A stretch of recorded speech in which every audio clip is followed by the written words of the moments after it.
오늘 하나님의 말씀은 잠언 22장 17절에서 21절까지입니다. 너는 귀를 기울여 지혜 있는 자의 말씀을 들으며 내 지식에 마음을 둘지어다. 이것을 내 속에 보존하며 내 입술 위에 함께 있게 함이 아름다우니라. 내가 내게 여호와를 의뢰하게 하려 하여 이것을 오늘 특별히 내게 알게 하였노니 내가 모략과 지식의 아름다운 것을 너를 위해 기록하여 내가 진리의 확실한 말씀을 깨닫게 하며 또 너를 보내는 자에게 진리의 말씀으로 화답하게 하려 함이 아니냐. 아멘. 오늘 자녀를 위한 참된 사랑이라는 제목으로 함께 말씀을 나누려고 합니다. 여러분, 오늘이 어린이 주일입니다. 여러분, 우리나라가 어린이날을 제정한 목적을 보면 어린이의 인격을 존중하고 행복을 도모하기 위해 정한 기념일이라고 기록하고 있습니다. 여기서 어린이라는 것은 1차적으로 내 가정 안에 속한 자녀뿐만 아니라 더 나아가서는 이 땅의 모든 아이들을 지칭하는 말이에요. 그러니까 이 세상의 모든 어린이들은 우리의 아이들이다라는 것입니다. 여러분, 아이들의 인격을 존중하고 그 아이들이 행복하게 잘 자랄 수 있도록 그 행복을 도모하는 것이 이 땅의 부모와 어른들이 이 사회에서 책임져야 할 책임이라는 거예요. 왜요? 이 사회의 미래와 소망은 우리 아이들에게 달려있기 때문입니다. 그렇다면 우리 아이들은 언제 마음이 가장 행복할까요? 바로 부모로부터 또 누군가로부터 사랑을 받고 있다고 느낄 때 행복하죠. 그럼 아이들은 언제 부모로부터 사랑을 받는다고 느낄까요? 부모가 무조건 사랑한다고 말해주고 아이들이 원하는 걸 다 들어주면 아이들은 사랑한다고 느낄까요? 놀랍게도 아이들은요, 자신이 원하는 것을 부모가 다 허용해주면 오히려 정서적으로 더 불안해진다고 해요. 정서지수가 높아진대요. 근데 반면에 자녀가 자기가 잘못한 것을 했을 때 부모가 분명하게 그것은 잘못된 것이라고 가르쳐주고 훈육을 할 때, 또 아이가 잘한 것에 대해서 부모가 잘했다고 칭찬해 줄 때, 즉 옳고 그름을 가르쳐 줄 때 안정감과 사랑을 느낀다고 합니다. 그래서 여러분, 아이들에게는 내가 아무리 가지고 싶은 것이 있어도 또 내가 막 다 하고 싶은 것이 있어도 허용되지 않는다는 것이 있다는 것을 가르쳐 줘야 합니다. 즉 포기하는 법도 가르쳐야 되고 결핍을 받아들이는 법도 가르쳐야 된다는 것이에요. 우리나라 속담에 3살 버릇 8까지 간다는 말이 있어요. 어렸을 때에 잘못된 것을 배우면 죽을 때까지 고치기가 어렵다는 것이지요. 그래서 하나님께서도 잠언 22장 6절에 이렇게 말씀하세요. 마땅히 행할 길을 아이에게 가르치라. 그리하면 늙어도 그것을 떠나지 아니하리라. 여러분, 부모가 된다는 것, 어른이 된다는 것은 바로 우리 아이들에게 옳고 그름을 가르쳐야 하고 나에게 허락된 것과 허락되지 않은 것이 있다는 것을 가르쳐야 된다는 거예요. 즉 포기할 것도 받아들이고 또 허용되지 않는 것도 받아들이는 법을 가르쳐야 된다는 것입니다. 이것이 바로 우리 자녀들의 미래와 행복을 위한 참된 사랑의 가르침입니다. 여러분, 두 분 다 강아지를 키우고 있죠? 여러분, 개는 훌륭하다라는 프로 아세요? 저는 가끔가다 선교사님도 좋아해요, 그 프로를. 그래서 가끔가다 저도 보면 이 강영욱 씨가 너무 존경스럽고 그분이 이렇게 하는 말을 통해 참 많은 생각과 또 영감을 얻기도 합니다. 몇 달 전에 시추 강아지를 키우는 한 가족의 이야기가 나왔어요. 그러니까 이 시추 개를 얼마나 가족들이 사랑하는지 거실에 그 시추 강아지 장난감이 막 가득 차 있는 거예요. 그런데 이 시추 가족들이 왜 TV에다가 문의를 했냐면 이 시추 강아지는 자기 소파 아래 자기 집이 있고 자기 자리가 있는데 이 소파 위에 올라와서 거기서 자기가 놀고 잠을 자는 거예요. 심지어는 그 가족들이 소파에 앉기만 하면 짖거나 물기 시작하는 것입니다. 그러니까 결국 집주인들은 소파 아래에 있고 걔는 소파 위에 앉아 있는 거예요. 그런데 그 개가 소파에 앉기 위해서 짖거나 물어도 그 집주인들이 강아지를 저지하거나 뭐 혼을 내는 것이 아니라 그냥 강아지가 하고 싶은 대로 다 허용해 주고 있었습니다. 그러니까 너무 강아지를 예뻐하다 보니까 그 강아지가 하고 싶은 대로 다 들어준 것입니다. 이때 강영욱 씨가 그 가족들에게 이렇게 말해요. 당연한 사랑은 없습니다. 사랑에도 결핍이 필요합니다. 라고 말해요. 제가 아멘했어요. 이렇게 보고 있다가. 이 개는요, 주인이 모든 것을 허용해 주니까 주인의 사랑을 당연한 것으로 생각했어요. 그리고 자신에게 허용되지 않은 보험이가 있다는 것을 배우지 못한 것이에요. 그래서 개가 주인에게 순종해야 되는데 오히려 개가 주인을 막 지배하고 있는 거예요. 그러니까 사람이 개에게 지배당하고 있는 것입니다. 근데 강영욱 씨가 이렇게 말해요. 이렇게 사람을 무는 개, 사람의 자리에 앉으려고 하는 개, 사람을 지배하려고 하는 개는 정신 나간 개다라고 얘기해요. 그러니까 개가 자기 자리가 아닌 사람의 자리를 탐하는 것은 정신 나간 행동이라는 것이죠. 그러면서 개에게 사랑만 주는 건 죄다. 정말 개를 사랑하면, 참된 사랑을 주려면 시련을 줘야 한다라고 말하는 거예요. 내가 두 번째로 아멘 했어요. 여러분, 하나님은 우리의 아버지이십니다. 그리고 우리는 그분의 자녀예요. 하나님은 자녀인 우리에게 참된 사랑을 주시고 참된 사랑을 가르치시는 분이시죠. 그래서 여러분, 최초의 인간 아담에게 하나님께서 허용되는 것과 허용되지 않은 것을 가르쳤어요. 허용되지 않은 게 무엇이었죠? 선악과였습니다. 그런데 아담이 어떻게 했죠? 하나님의 말씀을 버리고 허용되지 않은 그 선악과를 따먹어요. 근데 아담이 그 선악과를 따먹은 이유가 무엇인가 봤더니 하나님처럼 되고 싶어서예요. 여러분, 성경은 어떤 사람이 정신 나간 사람이라고 우리에게 알려줘요? 인간이 하나님처럼 되려고 하는 것.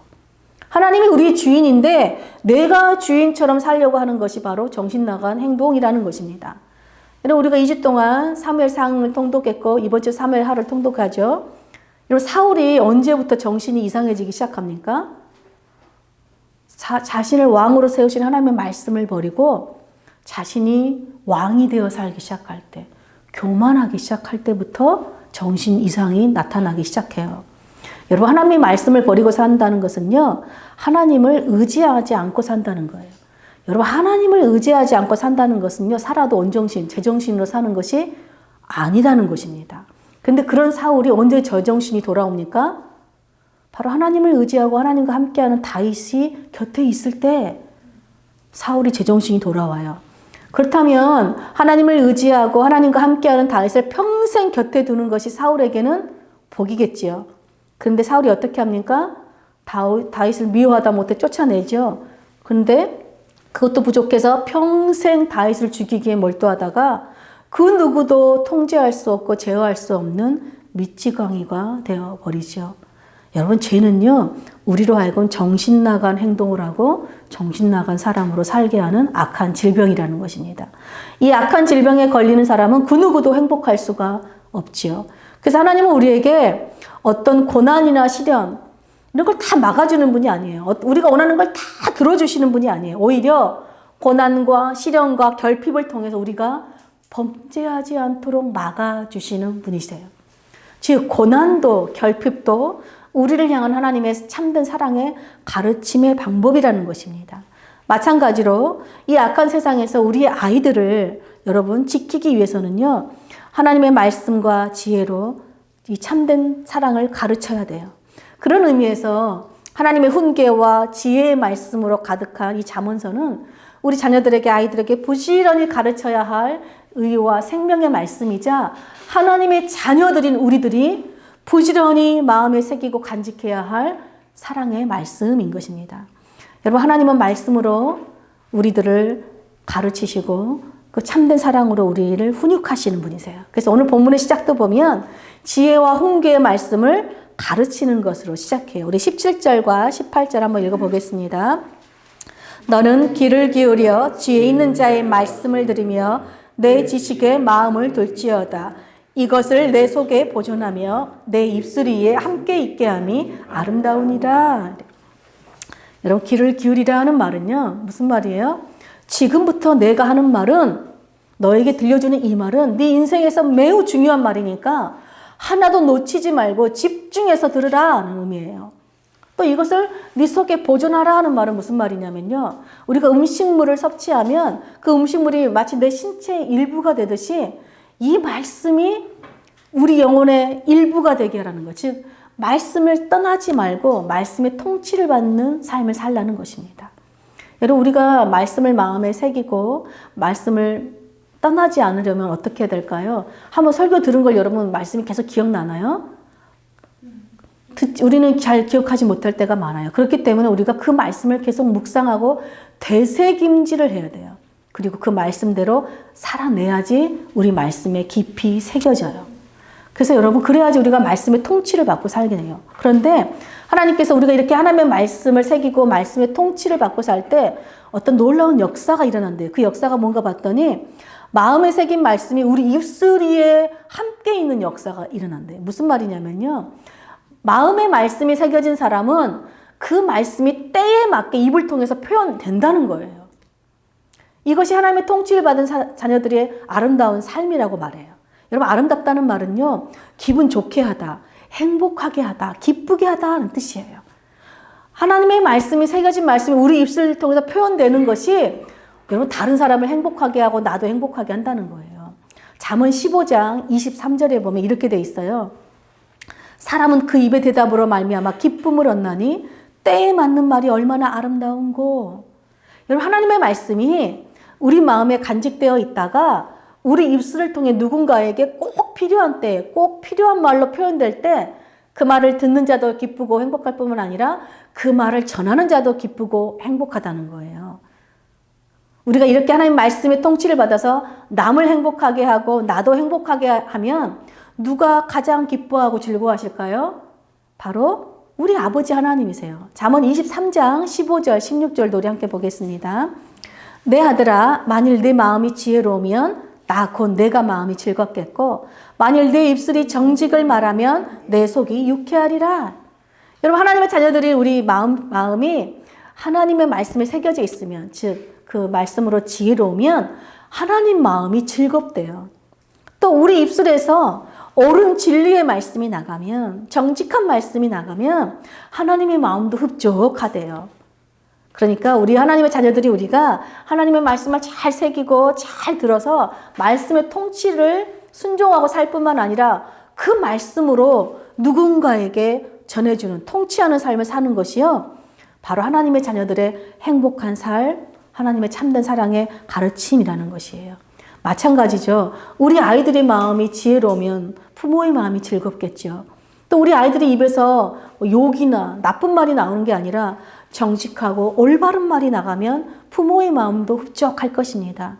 이렇듯 하나님께서 우리의 아름답고 행복한 삶을 위해서 참된 사랑으로 가르치시고 훈육하듯이 부모와 우리 어른들도 우리 아이들의 아름답고 행복한 삶을 위해서는요, 하나님의 참된 사랑으로 가르치고 훈육해야 된다는 것입니다.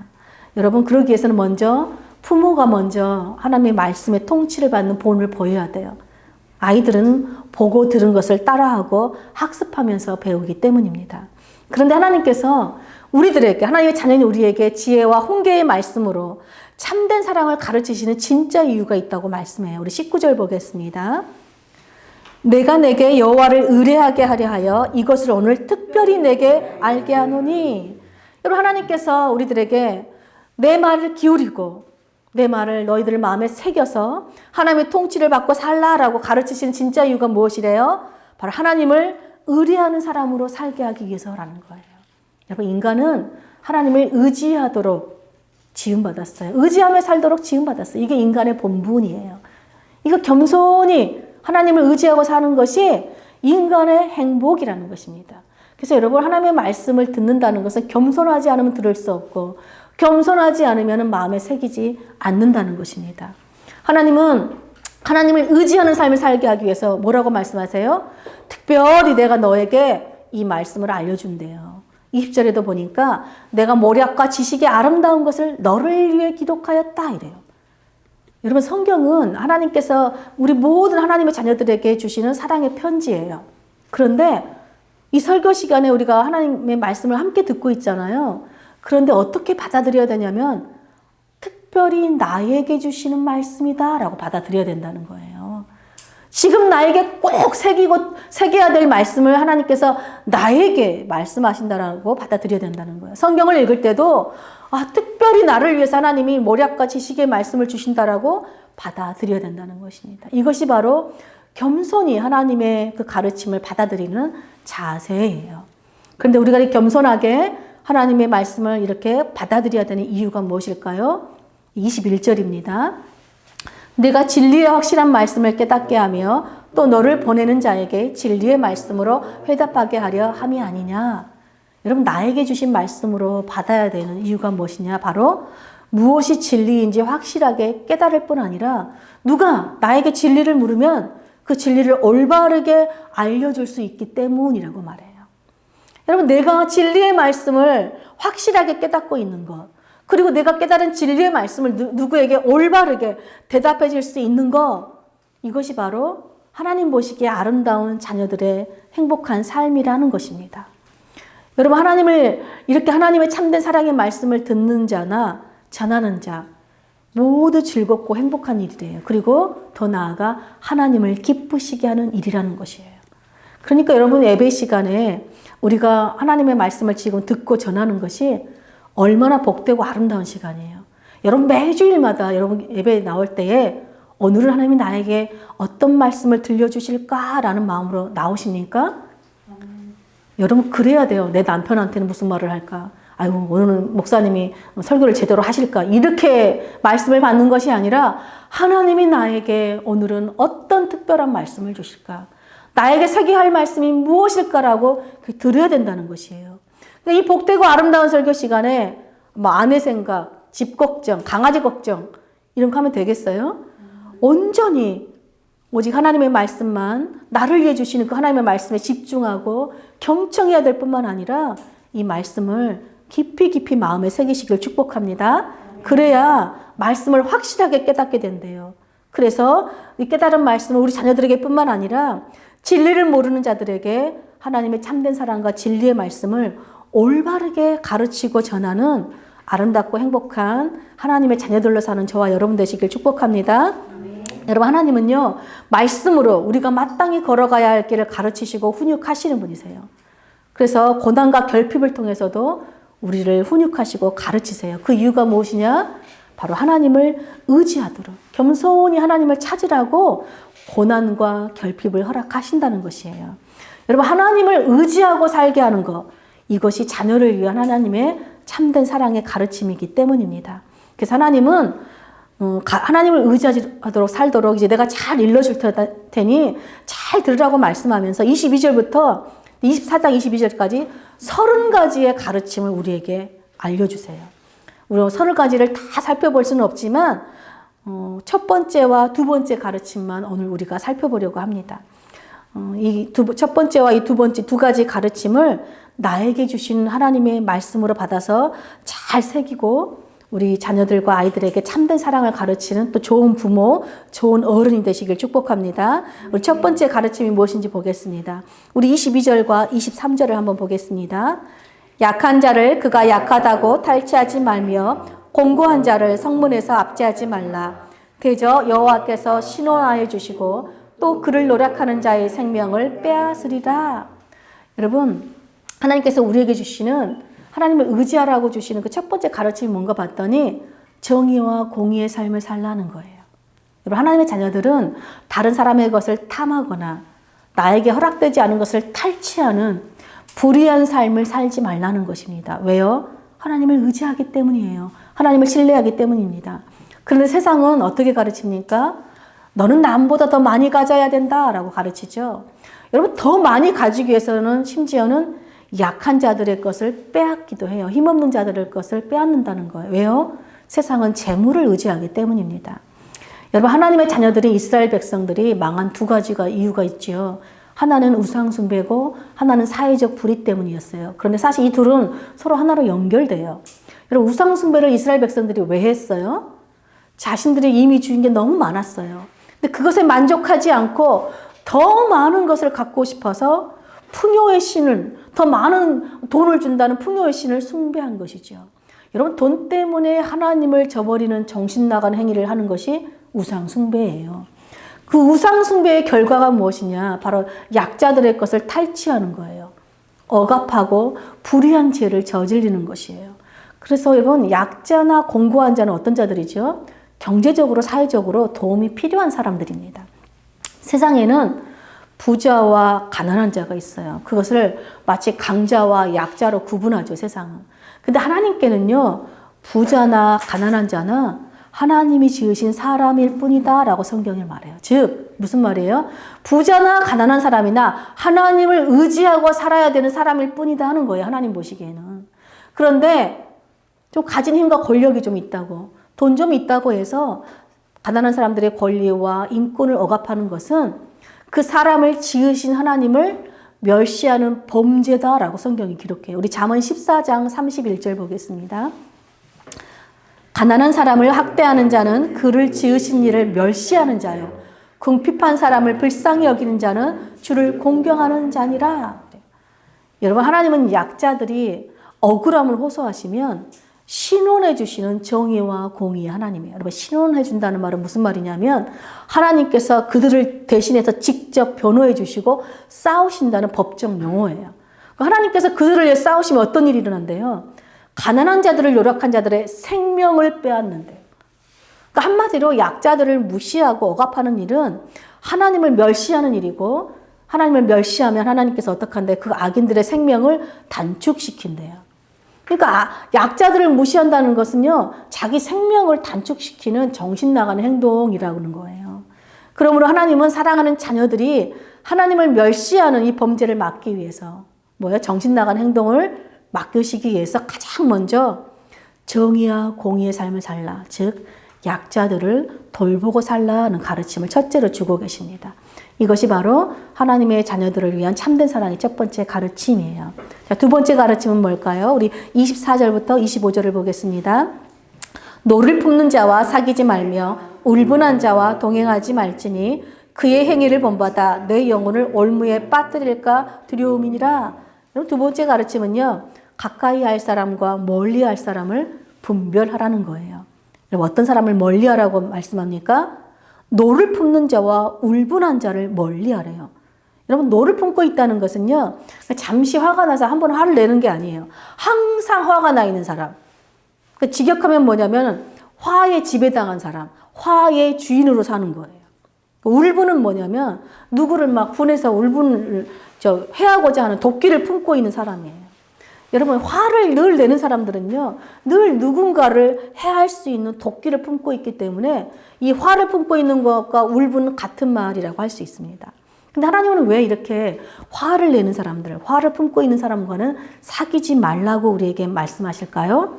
바로 하나님께서 우리가 그 화내는 행위를 본받아서 우리 영혼을 올무에 빠뜨리는 정신 나간 행동을 할까봐 그래요. 여러분, 올무가 뭐예요? 스스로 빠져나올 수 없어서 동물이든 사람이든 한번 빠지면 누가 밖에서 구해주지 않는 이상 그곳에서 가만히 죽음을 맞이하는 매우 비참하고 위험한 곳입니다. 그러니까 무슨 말이에요? 여러분, 화를 잘 내는 사람과 함께 어울리는 것은 죽음과 어울려 다니는 것과 같은 어리석은 일이다라고 지금 표현하고 있어요. 우리 잠언 29장 22절 한번 읽어볼까요? 노하는 자는 다툼을 일으키고 성내는 자는 범죄함이 많으니라. 여러분, 성경에서 다툼과 죄를 짓는 것을 같은 의미로 지금 사용하고 있어요. 야고보서를 보면 시기와 다툼은 어디서부터 나오냐 보니까 하나님으로부터 오는 게 아니래요. 세상의 지혜, 마귀의 지혜로부터 오는 게 시기와 다툼이 돼요. 그리고 시기와 다툼이 있는 곳에는 혼란과 모든 악한 일이 있을 뿐이다 라고 말합니다. 그러니까 다툼과 범죄의 근원이 같아요. 그게 뭐예요? 화를 내는 거에서 있어요. 여러분, 몇 년 전에 강원도 삼척으로 신혼여행을 떠났던 부부가 차 안에서 총을 맞고 죽어있는 사고가 있었어요. 그 범인을 잡고 보니까 그 범인이 하는 얘기가 이 신혼부부를 죽인 이 두 범인은요, 강원도로 사냥을 가고 있었어요. 그러니까 사냥을 가기 위해서는 그 총탄을 가지고 있었겠지요. 그런데 이 신혼부부가 먼지를 일으키면서 자기 차량을 추월해 갔대요. 그 순간 화가 났대요. 그래서 추월한 그 차를 쫓아가서 그 신혼부부를 총으로 쏴서 죽인 거예요. 여러분, 화를 다스리지 못해서 일어난 참극이었습니다. 여러분, 화를 다스리지 못하잖아요. 그런 남도 나도 불행하게 만드는 범죄를 일으킨다는 거예요. 반드시 범죄를 일으키게 된다는 거예요. 여러분, 화를 내는 것도 그래서 성경에서는 습관이래요. 하나님이 뭐래요? 화를 내는 거 보고 배우고 학습된다는 거예요. 하나님은 우리에게 너희가 화내는 것을 보고 배울까봐 화내는 사람과 멀리 하라는 거예요. 그럼 여러분, 우리는 어떤 사람과 가까이 해야 할까요? 다윗처럼 하나님을 의지하고 하나님과 함께하는 사람을 가까이 두어야겠지요. 그들의 특징이 뭐예요? 하나님의 말씀을 늘 마음에 새기는 사람, 하나님을 항상 의지하는 사람, 그 입에서 화가 아니라 진리의 말씀을 전하는 사람, 그들과 하나님은 가까이 하라는 것이에요. 여러분, 우리가 화의 주인이 아니라 우리에게 화를 다스리는 사람으로 하나님은 살게 하세요. 우리가 화를 다스리려면 어떻게 해야 되는 거예요? 바로 하나님의 말씀을 우리 입에 가까이 둬야 돼요. 떠나지 않도록. 하나님의 말씀이 우리 입에 있게 하려면 먼저 우리 마음의 말씀이 있어야 된다는 거예요. 여러분, 마음의 말씀이 없는 사람은 그 입에서 나오는 게 화와 범죄하는 것밖에 없다는 것입니다. 그래서 하나님께서 우리를 화의 주인으로 사는 것이 아니라 화를 다스리는 자들로 살게 하시기 위해서 하나님을 가까이 하고 하나님의 말씀을 가까이 하고 하나님을 의뢰하고 신뢰하는 자를 가까이 하라는 거예요. 이것이 바로 화를 다스리는 지혜인 것입니다. 또한 우리의 억울한 일이 있을 때도 그것을 화를 내는 것이 아니라 하나님 앞에 가져오라는 거예요. 하나님께 모든 상황을 맡기고 하나님을 의지하라는 거예요. 그때 하나님께서 우리를 신원해 주신다는 것입니다. 이것이 우리가 화를 다스리고 사는 지혜예요. 이렇게 하나님을 의지하고 우리가 말씀의 통치를 받아야 나도 남도 남에게 범죄하지 않게 된다는 것입니다. 이것이 바로 하나님이 우리 자녀들에게 가르치는 두 번째 가르침이에요. 여러분, 하나님은 왜 30가지 가르침 중에 가장 먼저 이 두 가지를 말씀하셨을까요? 이 두 가지가 바로 우리로 하여금 범죄하지 않도록 우리 영혼과 생명을 지켜주는 우리 행복을 위한 가르침이기 때문입니다. 여러분, 하나님은 우리 행복을 도모하시는 우리 아버지세요. 우리 행복을 위해서 지혜와 훈계의 말씀을 우리 마음에 새기도록 부지런히 가르치시는 분이세요. 그래서 말씀의 통치를 받고 사는 것이 하나님을 의지하고 사는 아름답고 복된 삶이요, 무엇보다 우리 영혼과 생명을 이 땅에서 보존하는 영원히 사는 살 길이기 때문이라는 것입니다. 그래서 하나님께서 때로는 우리에게 고난도 결핍도 허락하신 이유가, 여러분, 고난 가운데 우리가 하나님을 간절히 찾고 의지할 때 하나님께서 우리와 함께 하시며 고난을 이기게 하시는 거예요. 또 우리가 결핍에 있을 때, 부족할 때, 하나님을 간절히 찾고 의지할 때 하나님께서 그 부족함이 없이 풍성하게 채우시는 분이심을 가르쳐 주시는 거예요. 이것이 하나님을 의지하는 자녀들이 배워야 할 참된 사랑이고, 또한 우리가 자녀들에게 또 진리를 모르는 자들에게 가르쳐야 될 참된 사랑인 것입니다. 그러므로 사랑하는 여러분, 오늘 우리에게 하나님께서 하나님을 의지하며 살도록 가르친 이 두 가지 가르침을 여러분에게 특별히 여러분에게 주시는 말씀으로 마음에 잘 새기시길 축복합니다. 그래서 이 새겨진 말씀이 이제 우리 입술을 통해서 우리 자녀들에게 또 진리를 모르는 자들에게 꼭 필요한 때에 꼭 필요한 말로 전해주는 복되고 행복한 사람들이 되시길 축복합니다. 그래서 우리 입에서 화가 나가는 것이 아니라 우리 입술에서 진리의 말씀이 나가고 우리 입술에서 사람을 살리고 나와 다른 사람과 하나님을 기쁘시게 하는 복되고 아름다운 하나님의 자녀들로 사는 저와 여러분 되시기를 간절히 축복합니다. 아멘.